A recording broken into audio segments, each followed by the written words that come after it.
धवलपुर नाम के गांव में एक पुराना स्कूल था, जिस स्कूल में धवलपुर के सारे बच्चे पढ़ने के लिए जाया करते थे। उसी स्कूल में काया नाम की एक लड़की पढ़ती थी। काया पढ़ने में बहुत अच्छी थी। वह हमेशा अपने स्कूल में फर्स्ट आया करती थी, जिस वजह से उसके क्लास की सभी लड़कियां उससे बहुत जलती थी। फिर भी काया पढ़ने में सबकी मदद किया करती थी।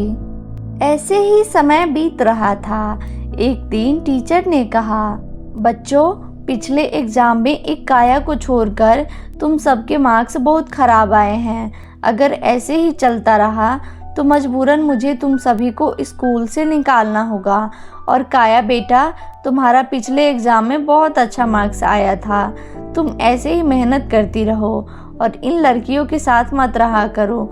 ये लोग न खुद पढ़ेगी न तुम्हें पढ़ने देगी। थैंक यू मैम, मैं और मेहनत करूँगी। आकृति, इस टीचर को तो देखो, हमेशा इस काया की ही तारीफ करती रहती है और हमारी इंसल्ट करती रहती है। हाँ नेहा, तुम सही कह रही हो। पूरे क्लास के सामने हमारी बेइज्जती कर दी, वो भी इस काया की वजह से। आकृति, इस काया को तो सबक सिखाना ही पड़ेगा। तुम क्या कहती हो? क्यों नहीं, लेकिन हम लोगों को कोई प्लान बनाना होगा।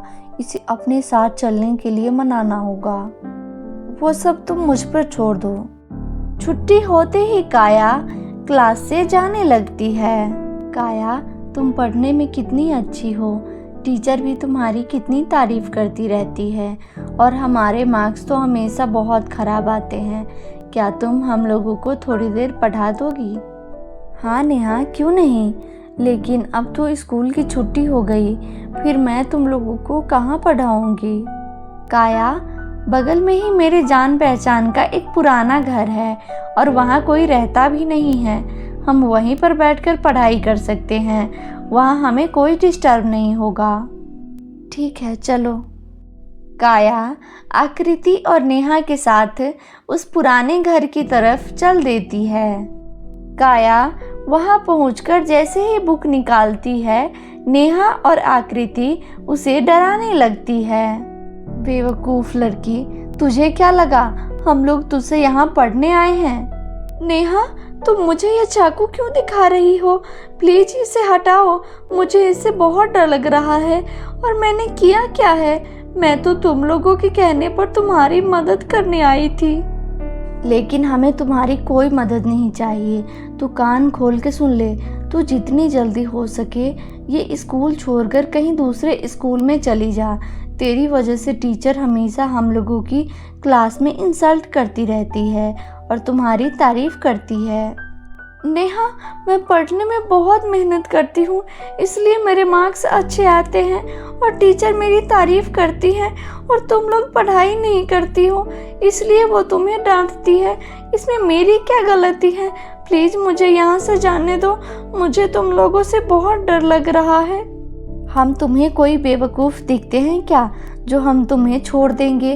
पहले तुम ये प्रॉमिस करो कि तुम कल ही ये स्कूल छोड़ दोगी, नहीं तो हम तुम्हारा बहुत बुरा हाल करेंगे। तुम लोग मुझे यहाँ से जाने दो, नहीं तो मैं कल टीचर से तुम्हारी कंप्लेन करूँगी। तुम्हें क्या लगता है हम तुम्हें छोड़ देंगे? काया वहाँ से भागने की कोशिश करने लगती है। तभी नेहा के हाथ से चाकू छूटकर काया को लग गई और वहीं पर काया की मौत हो गई। अरे, ये तुमने क्या कर दिया नेहा? हमें काया को मारना नहीं था, हमें तो बस उसे डराना था ताकि वह स्कूल छोड़ दे। आकृति, मैंने इसे चाकू नहीं मारी है, वो तो बस भागने की कोशिश कर रही थी, इसलिए गलती से लग गई और मुझे नहीं पता था इसकी मौत हो जाएगी। अब भागो यहाँ से, अगर किसी ने देख लिया तो हम फंस जाएंगे। और नेहा और आकृति वहाँ से भाग जाती है। अगले दिन नेहा और आकृति स्कूल चली जाती है। बच्चों, हमारे स्कूल की सबसे अच्छी स्टूडेंट काया अचानक से गायब हो गई है। अगर तुम लोगों को दिखे तो तुरंत बताना। आकृति और नेहा काया के गायब होने का नाम सुनकर थर-थर कांपने लगती है। नेहा, आकृति, तुम दोनों ठीक तो हो? अचानक से क्या हो गया तुम लोगों को? अभी तक तो ठीक थी, हमेशा पढ़ाई ना करने के बहाने ढूंढती है। चलो तुम दोनों अपना अपना होमवर्क निकालो। मैम, मैंने अपना होमवर्क नहीं किया है। मैम, मैं अपना होमवर्क घर पर ही भूल गई हूँ। तुम दोनों कभी नहीं पढ़ सकती हो, दोनों अभी के अभी क्लास से बाहर निकलो। और नेहा और आकृति क्लास से बाहर चली जाती है। वह क्लास के बाहर खड़ी होती है, तभी उसे एक बहुत ही सुंदर म्यूजिक सुनाई देती है। आकृति, तुम्हें कोई म्यूजिक सुनाई दे रही है क्या? नहीं तो, मुझे तो कोई म्यूजिक सुनाई नहीं दे रही है। अरे कितनी सुंदर म्यूजिक बज रही है और तुम्हें सुनाई ही नहीं दे रही है। ये आवाज़ छत से आ रही है। चलो ना देख कर आते हैं। चलो, वैसे भी ये खरूस टीचर अभी हमें क्लास में नहीं लेने वाली है। और आकृति और नेहा छत पर जाने लगती है। वह ऊपर जैसे ही जाती है वह म्यूजिक बंद हो जाती है और किसी के ज़ोर ज़ोर से हंसने की आवाज़ आने लगती है, जो आकृति और नेहा दोनों को सुनाई दे रही थी। कौन है यहाँ? अभी तो यहाँ म्यूजिक बज रही थी, अचानक से यहाँ हंसने की आवाज़ कहाँ से आने लगी? पता नहीं नेहा, लेकिन कुछ तो गड़बड़ है। मुझे बहुत डर लग रहा है। तुम चलो नीचे, यहाँ कोई नहीं है। आकृति, तुम कितनी डरपोक हो। मैंने तुम्हें कहा था ना, यहाँ कोई म्यूजिक बज रही थी।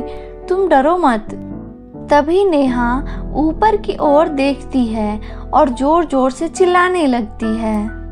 आकृति, आकृति भागो यहाँ से, ये ऊपर देखो क्या है। आकृति जैसे ही ऊपर देखती है वह भी जोर जोर से चिल्लाने लगती है। क्या हुआ दोस्तों, तुम्हें डर लग रहा है ना? मुझे भी ऐसे ही तुम लोगों ने डराया था। हमें माफ़ कर दो काया, तुम तो हमारे दोस्त हो ना। जब तुम लोगों ने मुझे मारा था उस टाइम मैं तुम्हारी दोस्त नहीं थी क्या? काया, हमने तुम्हें जानबूझ के नहीं मारा था, वो गलती से चाकू लग गया और तुम्हारी जान चली गई। हमें जाने दो यहाँ से। मैं भला तुम लोगों को कैसे छोड़ सकती हूँ? तुम लोगों ने मुझे छल से मारा था।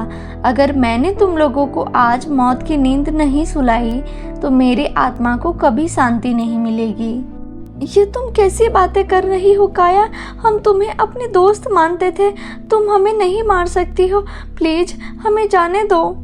तुम दोनों को आज मरना ही होगा, तभी मेरी आत्मा को शांति मिलेगी। वैसे भी तुम लोग धरती पर रहने के लायक नहीं हो। आकृति और नेहा बहुत गिड़गिड़ाती है, लेकिन काया को उस पर बिल्कुल भी तरस नहीं आया और उसने आकृति और नेहा को सीढ़ियों से धक्का दे दिया और नेहा और आकृति की वहीं पर मौत हो गई। और इस तरह काया का बदला पूरा होते ही वह गायब हो गई।